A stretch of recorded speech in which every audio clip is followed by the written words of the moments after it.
2:7 எடுத்து படிச்சு பாருங்க. ஆதியாகமம் 2:7. ஏன் ஆண்டவர் உங்களிடத்தில் என்று இப்படி பேசி கொண்டிருக்கிறார் என்றால், இந்த சைக்கி என்று சொல்லப்படுகிற இந்த ஆத்துமா, இந்த உணர்வின் வாழ்க்கை மிக மிக முக்கியம். தேவனாகிய கர்த்தர் மனுஷனை பூமியின் மண்ணினாலே உருவாக்கி, மண்ணில உருவாக்கி மனுஷனை உருவாக்கி ஜீவ சுவாசத்தை அவன் நாசியிலே ஊதினார். அவனுடைய நாசியிலே ஊதினார். ஊதினார்ன்றதுக்கு என்ன எபிரேய மொழியில் எப்படி இருக்கின்றால், தேவனுடைய ஜீவன், தேவனுடைய சிந்தை, பரலோகத்தின் உருவாக்கும் திறனெல்லாம் மனுஷனுக்குள்ள வந்து ஆளுகை உள்ளே வருகிறது. அதனால தான் மிருகத்துக்கும் நமக்கு ஒரு பெரிய வித்தியாசம் இருக்கு. நாம் ஆளுகிறவர்கள். இந்த பூமியை ஆளுகை செய்ய தேவனுடைய அந்த ஜீவன் உள்ளே வந்து, அடுத்த வார்த்தை மனுஷன் ஜீவ ஆத்துமாவானார். மனுஷன் ஜீவ. அப்போ உங்களுக்குள்ள இருக்கிற ஆத்துமா யாருடையது? யார் உண்டாக்கி கொடுத்தது? கர்த்தர் உருவாக்கினது. அதனால தான் இதுதான் திரும்பவும் அவரிடத்தில் போகும். நம்மளுடைய சரீரம் போக போறது கிடையாது, அது வேறு விதமாய் மாறி போகும்.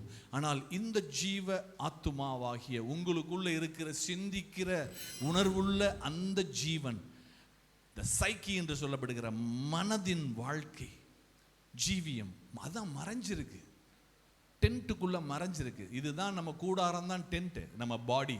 ஆனால் அதுக்குள்ள மறைந்து வேலை செய்து கொண்டிருக்கிற இந்த மனம், இந்த மனம் மறுரூபம் ஆகத்தான் ஆண்டவராகிய இயேசு கிறிஸ்து இந்த பூமிக்கு வந்தார். ஏன் நம்மளை கிறிஸ்டியனா கூப்பிட்டுருக்கிறாருன்னா, அவர் ஜீவன் நம்ம ஜீவனுக்குள்ள கலந்து நம்மளுடைய சைக்கியை மாற்றி, நம்மளுடைய சிந்தனையை மாற்றி, நம்ம என்னென்னலாம் தவறாக இருக்கிறோமோ அந்த பாதைகளில் நம்மளுடைய மனதை திருப்புகிறார். நம்மளுடைய சைக்கியை மனம் திரும்புங்கள் என்று சொல்லுகிறது. உங்களுடைய சைக், உங்களுடைய மைண்டை திருப்புறார். ஏனென்றால் நம்மளுடைய மனசு வந்து அப்படி ஒன்றும் நல்ல மனசு கிடையாது. ஏனென்றால் ஒரு காலத்தில் இங்கே இருக்கிறவர்கள் அநேகர் வெவ்வேறு மனநிலைகளில் இருந்திருக்கலாம், மனதின் வாழ்க்கையில் இருந்திருக்கலாம், கொடூரமான பாவங்களில் இருந்து திரும்பி மனம் திரும்பி இந்த சைக்கி இயேசுவா தெய்வத்தையே தேடாத இந்த மனம் தேடுகிற இடத்திற்கு வந்திருக்கிறது. அப்படி வந்தும் கஷ்டப்படுது. எப்படி? அப்படி வந்தும், ஆமா, அந்த கஷ்டத்துக்கு இன்னைக்கு ஆண்டவர் செய்தியை உங்களுக்கு சொல்லுவார். ஏன் கஷ்டப்படுது, ஏன் கஷ்டப்படுதுன்னு உங்கள்கிட்ட ஆண்டவர் இந்த வசனங்கள் மூலமாய் உங்களோடு பேசுவார். உங்க மனசு சந்தோஷமா தானே இருக்கணும், ஏன் இவ்வளவு டேமேஜ் ஆயிருக்கு? அப்படி இருக்கு. இந்த இந்த இந்த ஜீவ ஆத்துமாவாகிய அந்த ஜீவனுள்ள இந்த மனதின் வாழ்க்கை ஆகிய சைக்கி தான் மேலே பரலோகம் போகுது. தேவன்கிட்ட போகிறது அதுதான் போகுது. 1 பேதுரு 1 அதிகாரம் 9வது வசனம்.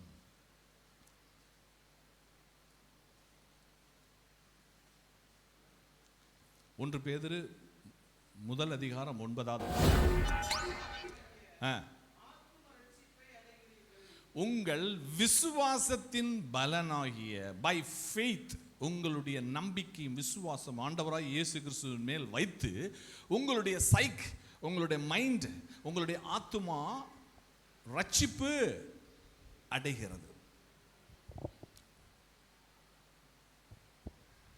அதனால விசுவாசம் ரொம்ப முக்கியம். இந்த சைக்கி என்று சொல்லப்படுகிற உங்க ஆத்தும மனிதன் நஷ்டப்படக்கூடாது. கிறிஸ்டியனா இருந்துகிட்டே நஷ்டப்படுகிறதற்கு அனுமதி இல்லை. ஏன் நஷ்டப்படுதுன்றதான் இன்னைக்கு கேள்வி. ஏன் கஷ்டப்படுது? நஷ்டம் கூட அடையல, கஷ்டப்படுது. நஷ்டம் வேற, கஷ்டம்.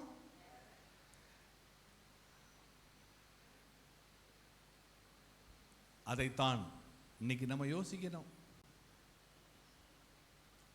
கஷ்டமான காரியத்தை நான் பேசிட்டு இருக்கிறேன் இன்னைக்கு. யாக்கோபு 1 அதிகாரம் 21வது வசனம்.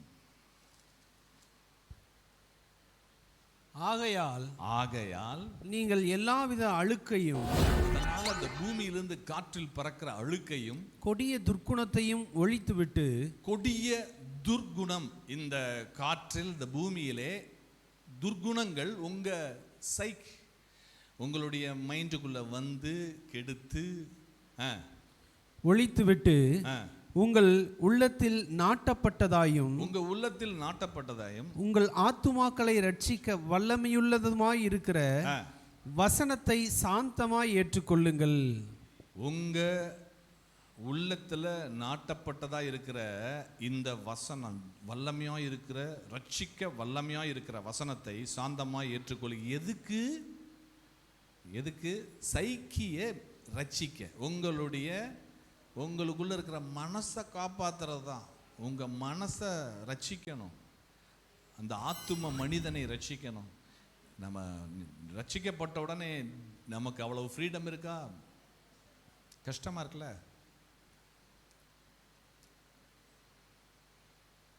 ஏதோ ஒன்று ஒரு நெருக்கடி இருந்துகிட்டே இருக்கு. நெருக்கடி இருக்கும், ஆனால் உங்களுடைய மனசு அதில் நொறுங்கி போகிறதா? அதில் உங்க மனது அந்த கஷ்டத்துக்குள்ள போய் அந்த கஷ்டப்பட்ட மனசா மாறுதா, அல்ல கெட்டுப்போன மனதாய் மாறுகிறதா, அல்ல நஷ்டப்படுகிற மனதாய் மாறுகிறதா, அல்ல திணறுகிற மனதாய் மாறுகிறதா, செத்துப்போன மனதாய் இருக்கிறதா? தேவனுடைய பார்வையில் நான் சொல்லிட்டு இருக்கிறேன், உலகத்துக்கு சரியா வேலை செய்யும். நாளைக்கு என்ன தேவையோ கிளீனா உங்க உள்ளான உணர்வுகள் சரியா கிளாக் வச்சு டைம் வச்சு சரியா வேலைக்கு போகும். 9:30 மணிக்கு உள்ளே வர வேண்டும் என்றால் சரியா போயிடும். உங்க பயாஸ் உங்க சரீரத்தை தட்டி எழுப்பி போ, மேனேஜர் உங்களை திட்டிடுவார் போ அப்படின்னு மனசு உடம்பு எல்லாம் கிளம்பி எல்லாம் தனித்தனியாக போகுது, எல்லாம் சரியாய் இணைந்து அந்த இடத்திற்கு செல்கிறது. அதை பத்தி இங்க பேசல. அதே மனசு தேவன்கிட்ட வர்றதுக்கு திணறுது. நல்ல வார்த்தை, அதை இன்னும் கொஞ்சம் ஆழமாக்குனா நல்லா இருக்கும் நான் நினைக்கிறேன். அலட்சியம், அசால்ட், அலட்சியம். ஒரே மனசு தானே, ஏன் தேவனுக்கு மட்டும் இந்த பூமியில் ஒரு விதமான ட்ரீட்மெண்ட், ஒரு விதமான நடத்துதல், தேவனை மட்டும் ஒரு வித்தியாசமா, தேவனுடைய ராஜ்யத்தை உங்க மனசு ஒரு மாதிரியா நடத்துது, உலகத்தை ஒரு மாதிரியா நடத்துது. பிரச்சனை. அதனால் விளைவு என்னன்னா, கடைசியாக ஒரு திருப்தி இல்லை. இந்த பூமியில் நான் பிறந்து நான் வந்த நோக்கம், எனக்கு என் நோக்கம் வேணா நிறைவேறிக்கிட்டு இருக்கு, பரலோக நோக்கம் நிறைவேறல, ஏதோ குத்திக்கிட்டே இருக்கு. நான் எனக்காகவே இந்த கெட்டு போனால் என்ன செய்யும்? இந்த மனம், உள்ளான மனிதன், உள்ள இருக்கிற அந்த ஜீவ மனிதன், அந்த ஆத்தும மனிதன், நமக்குள்ள இருக்கிற மனிதன் எப்பொழுதுமே ஒன்றை சிந்திப்பான், நான் நான் நான் நான். ஒரு படம், அருமையான படம் போடுது. அந்த படத்தை நீங்கள் ஒரு படம் கடைசியாக அனுப்பின படத்தை மட்டும் போட்டீங்கனாலே அதில் எல்லாமே இருக்கிறது. அந்த லாஸ்ட்டாக இப்போ அனுப்பினேன் கொஞ்சம் நேரத்துக்கு முன்னாடி, அந்த படத்தை நீங்கள் போட்டால் சரியாக இருக்கா? அதுதான் என்னை கவனி, என்னை பாராட்டு, என் விருப்பம், நான் தோற்று போகக்கூடாது, நான் மகிழ்ச்சியாகவே இருக்க வேண்டும். போலி மகிழ்ச்சிகளில் ஆசைப்படுகிற கெட்டுப்போன அதுக்கு உண்மை தெரியவே விரும்பாது. அது ரொம்ப தூரம் போயிடுச்சு உள்ள. இயேசு கிறிஸ்துவின் ஜீவன் தொட்டும் அது பேசியும் ஆண்டவராகி இயேசு கிறிஸ்து மனதை திருப்பி புதிய ட்ரெஸ் போட்டு அனுப்பினாலும் திரும்பவும் அது மாறியே இருக்கிறது. அது என்ன செய்கிறது? என்ன பாராட்டு, என்ன கவனி, நான் என் கவலை என்னுடையது, என்னுடைய உணர்வு, என் உணர்வை மதிங்கப்பா. முதல்ல நான் எனக்கு வேணும்ப்பா, தப்பு கிடையாது. ஆனால் அது தலையில் அதிகமாக ஏறி நிற்கும் போது உங்களை மட்டுமே கவனிச்சுட்டு இருக்கிறீங்க. நீங்க மற்ற எதையுமே கவனிக்க முடியாது. எப்ப பேசினாலும் பாஸ்டர் நானு, பாஸ்டர் நானு, பாஸ்டர் நானு.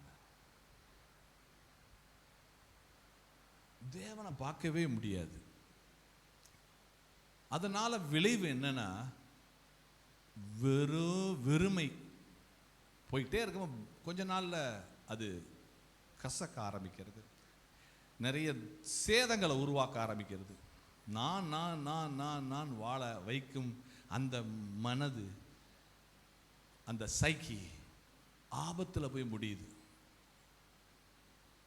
பயாஸ், எனக்கு வசதி வேண்டும், பாதுகாப்பு வேண்டும், சுகம் வேண்டும். இது எதுவும் ரெண்டும் தப்பு கிடையாது. ரெண்டும் அதிகமாய் நம்மளுடைய வாழ்க்கையில் இருக்கும்போது தேவனுடைய ஜீவனாகிய ஜோயி என்று சொல்லப்படுகிற ஆண்டவராகிய இயேசு கிறிஸ்துவனுடைய ஜீவன், அது ஆண்டவராகிய இயேசு கிறிஸ்துவனுடைய ஜீவன், அது வித்தியாசமான ஜீவன். அடுத்தவங்களை பார்த்தா, கஷ்டப்படுறவங்களை பார்க்கும், நேசிக்கும், அடுத்த மனிதர்களை யோசிக்கும். அந்த ஜீவன் உன்னை நேசிக்கிறது போல் பிறனை அதை சொல்லி கொடுக்கிற ஜீவன் மனுஷங்களை பார்க்க சொல்லும். அந்த பாட்டு கூட பாடலாம். அதை பாடிட்டு நாம் காணிக்கைக்கு போகலாம். ஹல்லேலூயா, ஸ்தோத்திரம். Thank you Jesus. இயேசு என்றதுமே எனக்கோர் இன்பம் பிறக்குதம்மா, பேசத் தொடங்கினாலோ பேச்செல்லாம் பேரின்பம் சொட்டுதம்மா, பேசத் தொடங்கினாலோ. பைபிளை பற்றி பேசினான், கொஞ்சம் யோசித்து பாருங்க, போர் அடிக்காம இருக்கான்னு பாருங்க. பார்க்க தொடங்கினாலோ பார்வை எல்லாம் பாவிகள் மேலே அம்மா, இயேசு என்றதுமே எனக்கோ.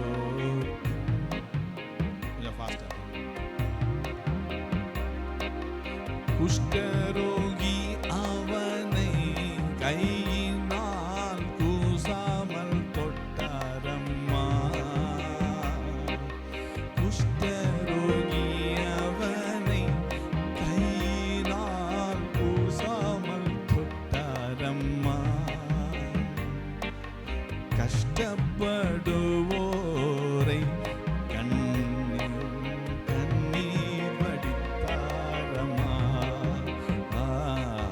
இயேசு என்றதுமே எனக்கோ இன்பம். டான்ஸ பார்த்தாலே கண்களெல்லாம் தேனாக சொட்டுதம்மா. வேற மியூசிக் போடுப்பா, வேற மியூசிக் போடு. ஆடல் பாடல் பார்த்தாலே மனதெல்லாம் டான்ஸ் ஆடுதம்மா, புறங்கூறுதல் பேசினாலே காதெல்லாம் இனிமையாக சொட்டுதம்மா. அப்புறம் எங்க வேற எப்படி அந்த தெய்வீக ஜீவன் வேலை செய்யும்?